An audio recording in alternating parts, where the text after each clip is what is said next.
E hoje vamos ler o capítulo 12 do Evangelho de Lucas, segundo a melhor tradução para o português que temos hoje.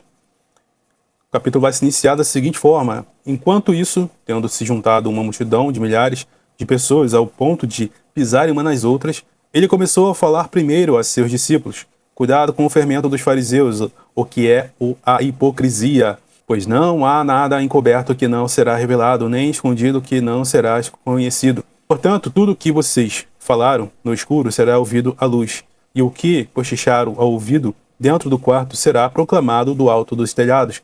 Cuidado, meu irmão. Você é crente? Então, você é hipócrita? Você fala que ama Deus e tudo mais, mas vive fazendo coisas que não convêm e que são de um falso testemunho do evangelho que você mesmo proclama? Então, a hipocrisia te acompanha. Então, não adianta, meu amigo, não adianta. Com Deus nada será oculto, nada está oculto. Não adianta você ficar escondendo e querer vender uma aparência de santidade. A não ser que você está fazendo isso aí como muitos fazem, para justamente vender uma imagem, né? Porque como hoje o nicho religioso e de você falar que é cristão já se torna bonito, né? Porque milhões de pessoas no Brasil acompanham esse nicho. Se você vê aí, um dos maiores canais no YouTube são nichos da religião, e isso ganha muita visualização. Então aí fica fácil, né? Você vender uma imagem para aparecer e alcançar mais pessoas. Mas enfim, não vem isso ao caso. Mas aqui Jesus está falando claramente da hipocrisia. E isso contamina e o seu fim é lastimável. Verso 4. E mais, eu vos digo, amigos meus, não tenham medo dos que matam o corpo e depois nada mais podem fazer. Antes eu vos mostrarei a quem devem temer. Temam aquele, no caso Deus, que depois de matar tem autoridade para jogar no Guiena adentro. Sim, eu vos digo, a esse devem temer. Não se vendem 5 pardais por 2 moedinhas? Contudo, nenhum deles é esquecido diante de Deus. Aliás, até os cabelos da vossa cabeça estão contados. Portanto, não tenham medo. Vocês valem mais do que muitos pardais. Então aqui Jesus deixa clara a soberania de Deus, né? Então, quem deu a vida ao homem? Quem sabe o último dia que o homem vai viver? E o homem não tem controle sobre isso. Não tem controle nem sobre a quantidade de cabelos que ele tem na cabeça, né? Então, é surpreendente, né? Então, e também, ao mesmo tempo, isso mostra que a gente não deve temer a quem nos persegue, aquelas pessoas que o homem maligno, que mata, rouba, destrói. Nada após isso, mesmo que ele chegue ao ápice de matar uma vida inocente, nada mais após isso pode fazer. Sendo que após isso, ninguém vai escapar do juízo de Deus. Todas as pessoas que durante toda a história fizeram mal, foram para um caminho maligno, hão de ser julgadas e terão a devida justiça executada sobre esses que praticaram tamanha crueldade e fazem até hoje. Eu vos digo também, todo aquele que se identificar comigo diante dos homens, o Filho do Homem também se identificará com ele diante dos anjos de Deus. Mas quem me negar diante dos homens será negado diante dos anjos de Deus. Quem quer que fale uma palavra contra o Filho do Homem poderá ser perdoado, mas a quem blasfemar contra o Espírito Santo não será perdoado. Mas quando quer que vos conduzam perante sinagogas, governantes e autoridades, não procurem quanto a como ou o que vão responder, ou o que devem dizer, porque nessa mesma hora o Espírito Santo vos ensinará o que deve dizer. Aí alguém do meio da multidão lhe disse: Mestre, dize a meu irmão que divide a herança comigo. Mas ele lhe disse: Homem, quem me designou juiz ou árbitro entre vocês? Então ele disse a todos: acautelem-se e guardem-se da avareza, porque a vida de qualquer não consiste na abundância dos seus bens. Interessante isso aqui, né? Jesus deixando claramente essas questões individuais, de família, disputas e por aí vai. Isso mostra muito no coração da pessoa, né? Quantas famílias você vê que quando os pais morrem, vira uma briga de herdeiros aí sem fim, né? A ponto das pessoas acabarem com a família, acabam com a família. Impressionante como isso acontece. Então ele contou-lhes uma parábola, dizendo: a terra do certo homem rico produziu muito, e ele racionava consigo mesmo, dizendo: que devo fazer? Não tenho onde armazenar a minha produção. Então ele disse: é isto que vou fazer. Vou derrubar os meus celeiros e construir outros maiores. E ali guardarei toda a minha produção e todos os meus bens. E direi à minha alma: alma, tens muitos bens armazenados para muitos anos. Descansa, come, bebe, diverte-se. Não é isso que a gente pensa hoje como o princípio da vida, do sucesso da vida? Quantas vezes você não já escutou isso aqui? Jesus está ilustrando, agora preste atenção no contexto em que Jesus está aplicando essa passagem, essa parábola que ele está falando, certo? Justamente num contexto onde as pessoas ali estavam, pessoas que, detalhe, estavam seguindo, ouvindo a Jesus, provavelmente era um dos seus discípulos, né, e pessoas que ouviam as palavras de Jesus e seriam, entre aspas, um cristão hoje, certo? Então você pode colocar isso no contexto, tá?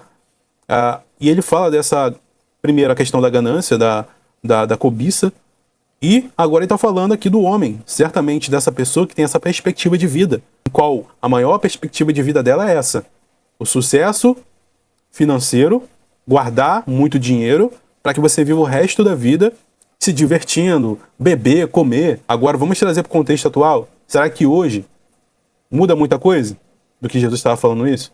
Da época de Jesus estava falando? O que toma mais o tempo da pessoa?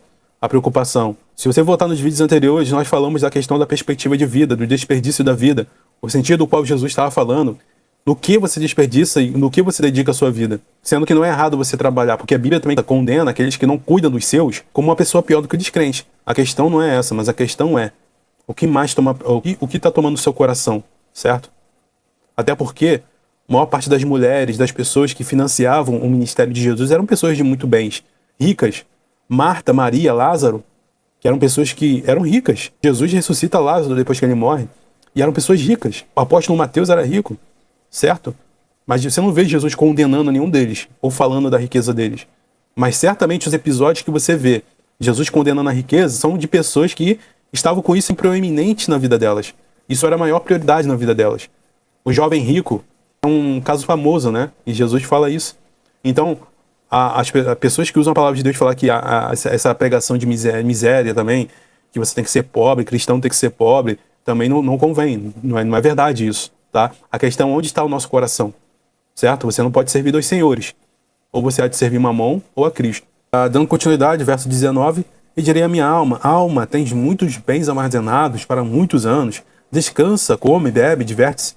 Mas Deus lhe disse: tolo, esta mesma noite a tua alma te será tomada de volta. Então, quem ficará com as coisas que você preparaste? Assim mesmo é aquele que acumula tesouro para si e não é rico para com Deus. Então, esse é o ponto, meu irmão. Ser rico para com Deus é o quê? Tomar na causa do órfão e da viúva, em suas tribulações, que é o apóstolo Tiago fala. O Tiago, meu irmão de Jesus, quando ele escreve a sua carta, ele vai dizer que a verdadeira religião, que é pura e imaculada diante de Deus, é esta: tomar na causa do órfão e da viúva em suas tribulações. Exatamente isso. Isso é você ser rico para com Deus.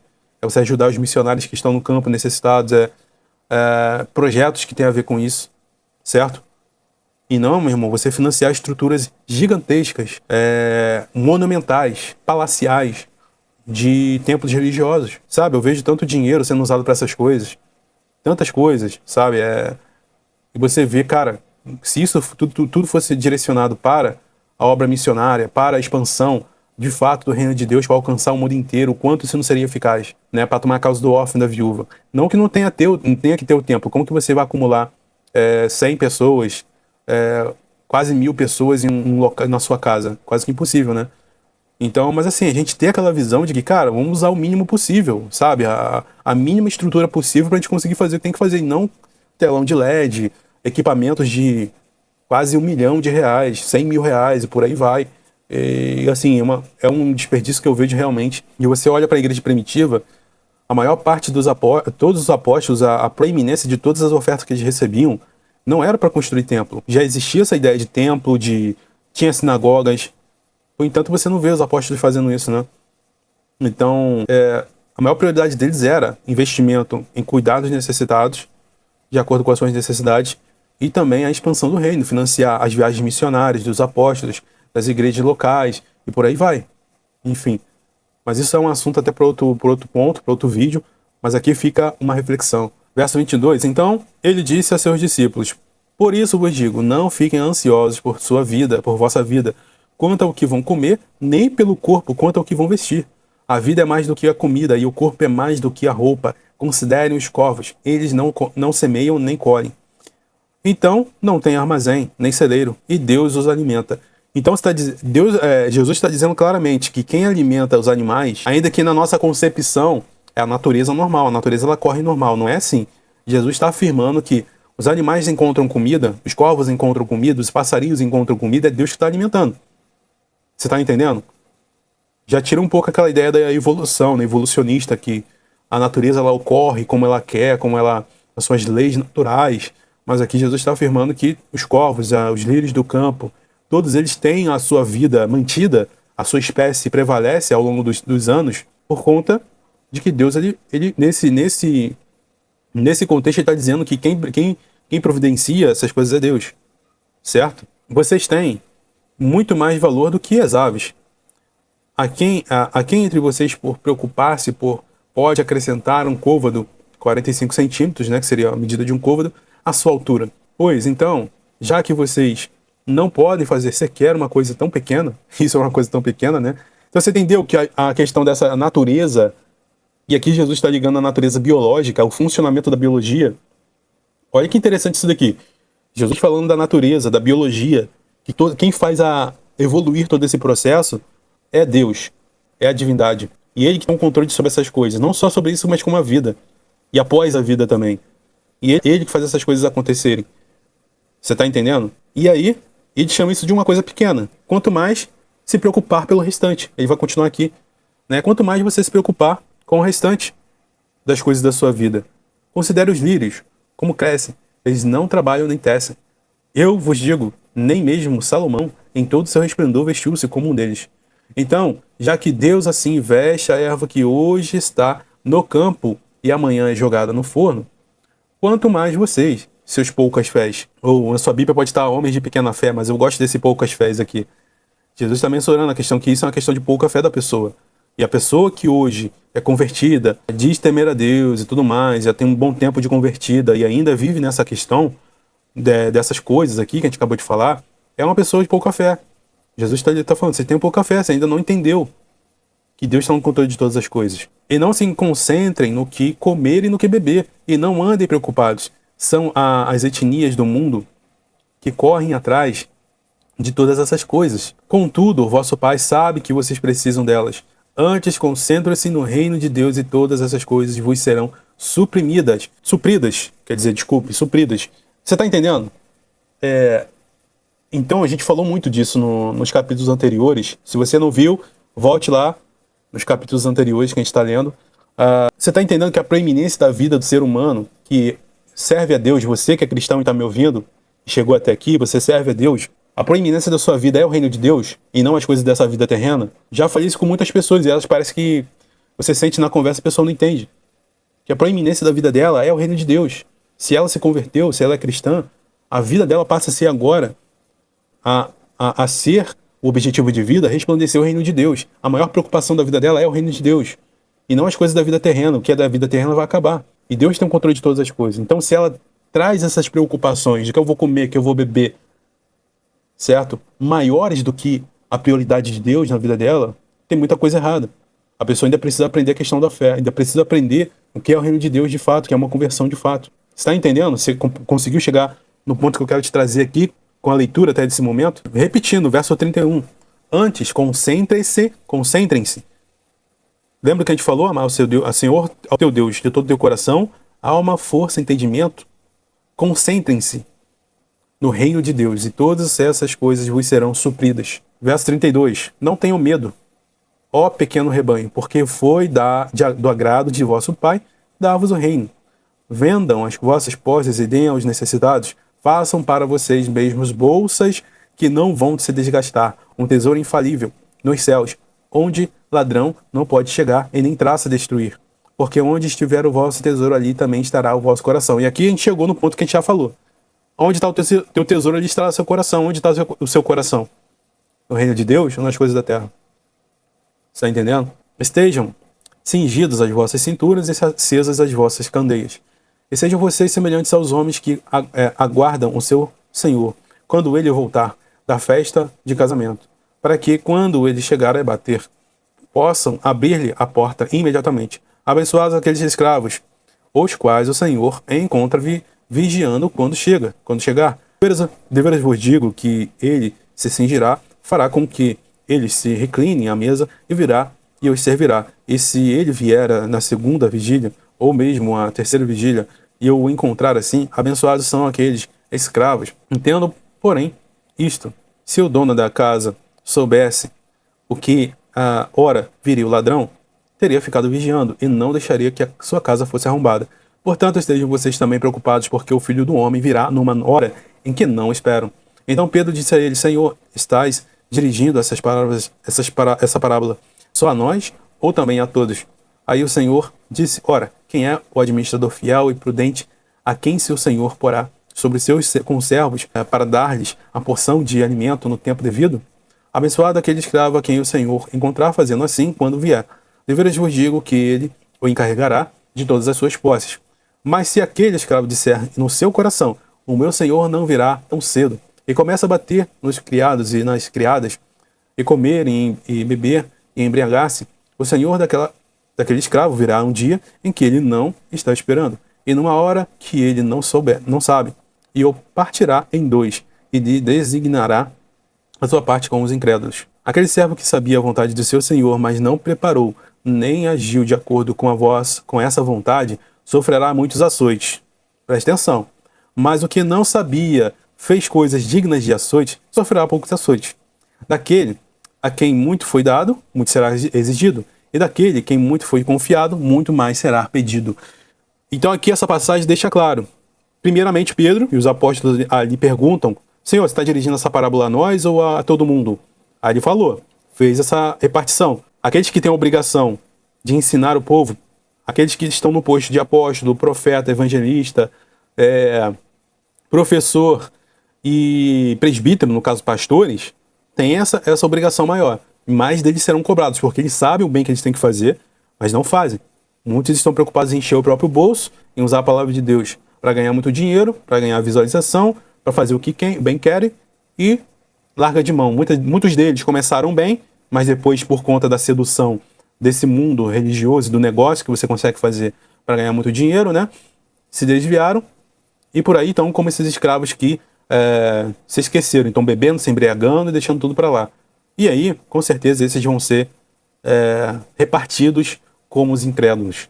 E esses que vão estar lá falando: Senhor, em teu nome curamos, em teu nome fizemos muitas obras, e por aí vai. É claro, para você manter essa imagem de grande homem de fé, você tem que fazer obras boas para as pessoas acreditarem em você.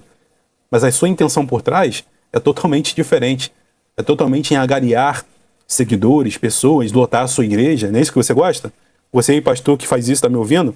Não é isso que você gosta? De encher a tua igreja de pessoas para você arrecadar mais? Né? Você vai ter o que é seu. Simplesmente é isso. E ora, o apóstolo Pedro lá na frente, na sua carta, vai dizer: são animais irracionais. Animais irracionais que vão ter o que merece. E vão continuar nessa vida, vão continuar até o fim achando que estão agradando a Deus. Mas que continuem praticando a sua própria maldade, tudo que eles fazem. Porque o que é deles está guardado, né? Vamos usar essa frase popular. 49. Vim trazer fogo à terra, e como gostaria que já estivesse aceso, mas tenho que passar por um batismo, e como estou angustiado até que venha a cumprir-se. Imaginam vocês que vim prover paz à terra? Não mesmo. Eu vos digo mais antes de visão, porque daqui em diante haverá 5 pessoas divididas na mesma casa. 3 e 2 contra 3. Pai está dividido contra filho, filho contra pai, mãe contra filho, filha contra mãe, e nora contra sogra. Então ele disse também à multidão: quando vocês veem uma nuvem surgindo do ocidente, logo dizem: vem temporal. E assim sucede. E quando sopra o vento do sul, vocês dizem: vai fazer calor. E acontece: hipócritas, vocês sabem interpretar a aparência da terra e do céu, então como não sabem discernir o tempo atual? E mais, por que vocês não julgam por si mesmos o que é justo? Quando tu estiveres indo com o teu adversário para o magistrado fazer tudo para chegar ao acordo com ele no caminho, vocês fazem tudo para chegar ao acordo com ele no caminho, para que ele não te arraste ao juiz, e o juiz não te entregue ao oficial de justiça, e o oficial de justiça te jogue na prisão. Eu te digo que não sairás de lá enquanto não pagares o último centavo. Bom, e assim terminamos o capítulo 12 do Evangelho de Lucas, e vamos para o capítulo 13.